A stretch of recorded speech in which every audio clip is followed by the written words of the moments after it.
Welcome, Beetle lovers. I'm here with Benjamin Harink. He's back from the USA. He was living there for 3 years, huh? Four? Five. Oh, it's so long. Okay, now I'm very happy he's back in Switzerland. We are neighbors now, like we have been before. And I invited him to come to comment a little bit about Goliathus breeding while changing the feed pellet for the Goliathus regius here. So when did you start with breeding Goliathus? You were one of the pioneers in this scene. Yeah, I tried, I think it's 1999 is when I tried first, so quite some time back.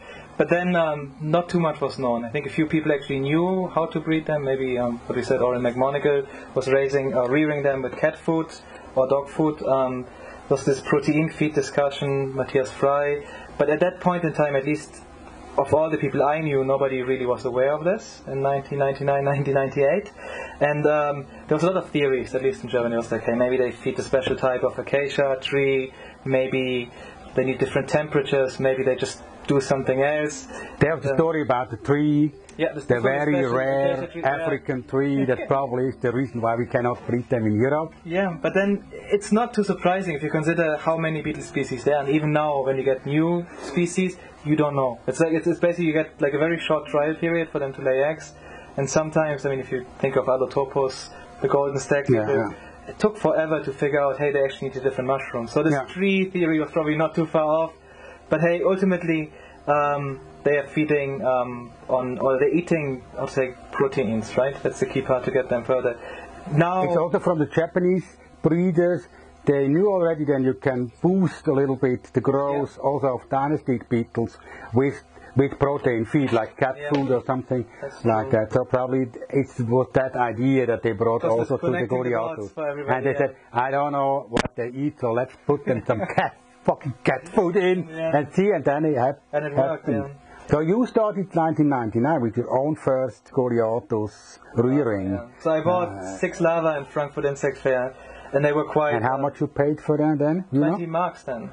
That was not very expensive, or was it then? I think it was a lot of money. For you too, you have been student there. Because Hercules beetles I think were around 10 to 15 marks. Okay. So they actually were more expensive than Hercules. Yeah. I mean now it's probably cheaper, or at least depends, it's in waves, right? Sometimes they're very cheap. At the moment there are a lot of larvas on the market. And I think the market, to be frank, is really small. I think there's not too many breeders who actually want to breed beetles and then spend so much time with soil, and then every day or every second day remember to feed, take out something. I think that's where, I mean, we keep discussing this discipline as a key point in any good... The key point for that. Yeah, continuously and yeah. Yeah, you see it here in the channel. Every second day you must go, you must check how much she has given 5 pellets. Yes, everything eaten, so let's give more. This is like, I think this is a rotten piece from an earlier day. But we can put 4 more, huh? Yeah, 5 more is fine. 4. Like this, yeah.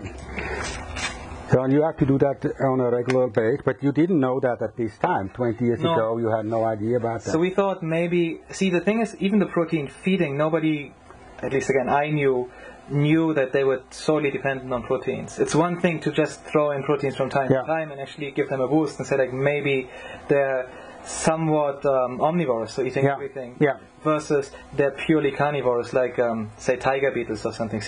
Right? They don't. So this was the no other thing. Even it still amazes me that something living in the soil actually, even you've seen the tropics. There's a lot of animals there, but even then to become this big within a year, just eating other insects. It seems to me too much of a gamble at that point in time. And not touching actually the substrate, you know. And here you can see it's just sand and peat. And it's nothing to eat, you know. But as soon as they are adapted to these cat pellets, it lasts about 1 or 2 days. Here they don't need no other things anymore. That's it. And they're interesting this way. And that's still, to me, the biggest marvel, because I still wonder how they do it in Africa. Yeah, nobody knows, huh? Because if they're in the forest floor, I mean, they're not very protected. They're still very soft larvae, so they must be in some sort of wood. I would think either tree cavities or something. This is, I don't know, they don't seem like soil animals to me. They're still a bit too soft. Maybe like a needs or something. Yeah, or compared to other Mecunorinos or other flower beetles, they do not live in their food. Yeah, you know? and that's so they live in another substrate, but they go out to take the food and then to But that's the question, it. where do you find enough food, especially if you're somewhat immobile? I mean, they make tunnels, so obviously they wait. And they stay there mostly. It seems like they stay, right? You see it here, even in bigger tanks, they just make that nice, like U-shaped tunnels, and that's what they do. And they don't. But, I mean, Goliathus is the most famous flower beetle in the world. In every collection must be one. You know, you have very beautiful ones. I know the 11 centimeter one. So why don't we know about the place where the larva lives? I mean, this is a shame. But it's for a lot of things, right? Yeah, but it's for a famous thing. It's a shame. But it's a famous nobody, thing. They just say, we like this beetle, but nobody is interested how the larva lives. Why? But that's because the public, I don't think, is very interested. Look at all the insect breakthroughs in larval stages. I mean, it's very easy for you actually to pick any, say, beetle species, or there's many beetle species still, but you can document larval stages. You're the first one to document and record it.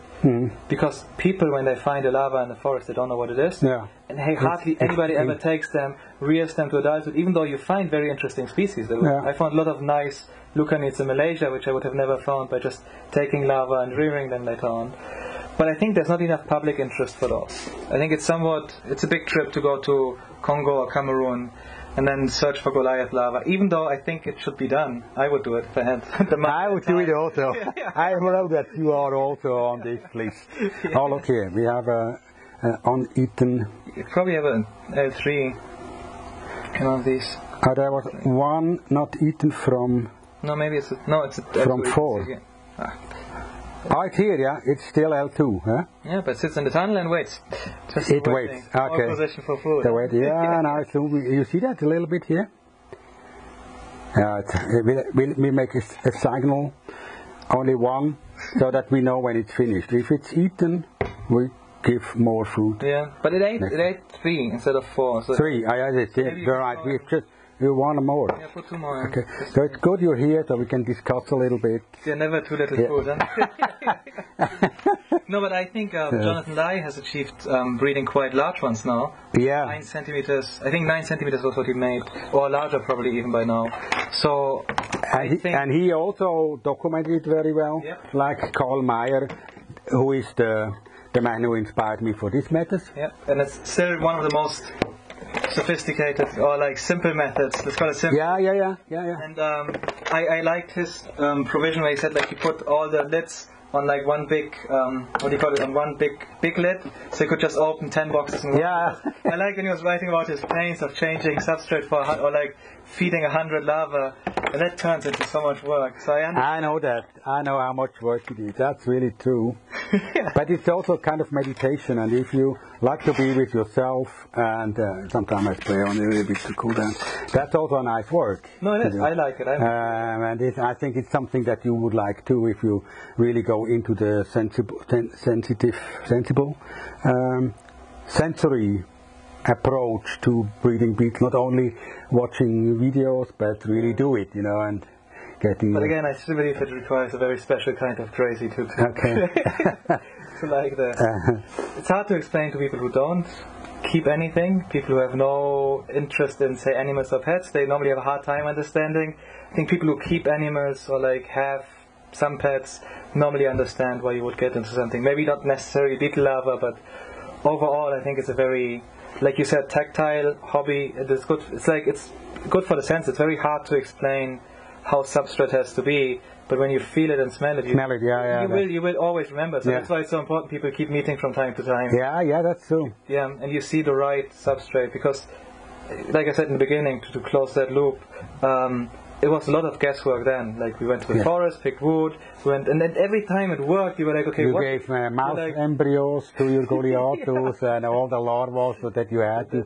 We tried, but then every time something worked, you're like, okay, so now this worked, and then the big guessing started. Like, okay, I added moss in this because moss was like one time a theory. It worked. Did it work because of moss? Let's detract this again. So it was a lot of trial and effort, and I think a lot of people don't see it in hindsight. It's just like, oh, it's easy to breed. You do this, this, and this, and this. But to get to that level of reproducibility, it normally requires quite a lot of pre-work, and then people who did a lot and systematic rearing techniques and trials. Yeah, but then again, I still believe a lot of species are just almost impossible to rear because we cannot really mimic the conditions. So Goliath is still one probably of the easier ones if you look at all the flower beetles in the world. I mean, look at the beautiful Asian species, which are technically still impossible to rear, like the Theodosia and one. Theodosia, yeah. And they are also very rare. In fact, yes. But even the Jumnos, right, the green Jumnos of Malaysia, you can get those from time to time, but nobody somehow manages to get them. So I don't know. I think there's still a lot of either things to be learned, or there's some species which you simply cannot do so easily in captivity. And it's an important thing. Citizen science comes from keeping pets and keeping exotic insects and adding to the knowledge of the world about the life cycles of these animals. It's an immense work that is done.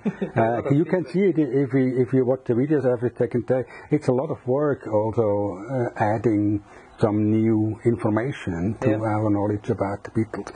Karl Mayr, that also, we all already discussed a lot. Is this a real man? What Karl Mayr, I mean, this is a famous German adventure story writer about Indians and all. What do you think? I don't know. I think it's a synonym. That's an alias for someone. Maybe he can write to you and they'll say, no, I'm reading. Oh yeah, if you're listening, Karl, please write me that you are Karl Mayr. That would be nice. So also in America it was forbidden? And it still is forbidden. I mean, it's still, as far as I know, it's still forbidden. It's just, I think there was just a question asked to USDA. I might be wrong. Might not be wrong. It's just what I heard. And technically, because it's proven for those that they don't eat any plant materials, they are in a category which is possible to import. They are not agricultural, cannot be agricultural pest insects. Yeah. So in that way they have a chance, but then I think it still requires on state level approval. That somebody said also in a comment here, that's So that's still to be figured out by US hobbyists, but hey, I cross my fingers for you that you succeed in breeding those, because hey, they are definitely the most challenging and most amazing species you can keep. Yeah, and tell us if you know more about this topic here in the comments. We will be, appreciate it very much. Also, I know that a lot of people from the USA are subscribers now of this channel. And you personally, what are you doing now back in Switzerland? You are able now to breed everything you like. Yeah, so I'm just excited now. So at the moment we just moved in. We have been in the Food from Wood test facility today, so he was very active. A lot of larvae. Yeah, a lot of larvae there. So at the moment I'm rearing butterflies and moths just for fun, because this is the quick fix for the beetle breeder, right? It's something which takes 4 weeks only. You see larvae which are growing very fast. Nice. I don't know why. Sometimes I like it to just mentally, do something else. But I will get into beetles again. So probably definitely lucanids again. There's still a lot of Lucano species I need to rear, and a lot of Indian Lucanidae, which I really would like to do. I never got the chance to, say Hexatrius bauringii or Odontolabus burmeisteri. And you have told me a lot about Chrysina that you in love so much. Chrysina, I saw them in Costa Rica the first time in May. So to me, those are the most amazing. I think they can be bred. They're not very rare, and that's normally a good sign. I mean, it doesn't mean that it's super easy to breed them. Pupation, to me, I think pupation may be the issue. But overall, I think they should be relatively easy to breed, and I think it's a numbers game. I would guess there's 50 to 100 eggs in a female. You need to know what they eat, and I think the silver ones and the golden ones will be more the broadleaf eaters because they mimic raindrops. They're hard to see. The striped ones normally eat needles, right, of coniferous trees. It's incredible glamorous. Right? Yeah, they're like, hey, I thought Allotopus was nice and golden, and then I saw the first golden Chrysina in Monteverde, and I was like, okay, this is real gold, and everything else is just... I always thought if a hip-hop star could have a lacquer for his car like this, he would be the real king. Yeah. I'm sure, man. But it's the same with incredible. Yeah, they're definitely they're the next big challenge. Yeah, okay. And I know people try. The problem is they're very short-lived, I think, and they're probably not so tolerant to heat, like a lot of the Lucano species, right? So that's why you normally don't see them much in breeding, because import, you catch them in the mountains, you have to get them to lowlands, and then ship them over. It's normally the heat problem. Like now, we're sweating and suffering, so it will be a problem. Yeah, we have more than 30 degrees now in Switzerland, so you could have been staying in California for that. It's actually warmer than California. Okay, thank you, Benjamin. Hope you come back here, tell us about Chrysina breeding and rearing. That would be great. I mean, this is another Nice topic, thanks. And stay tuned here. He will come back, I'm sure, to the Beetle breeding channel. Bye-bye. Thanks, bye.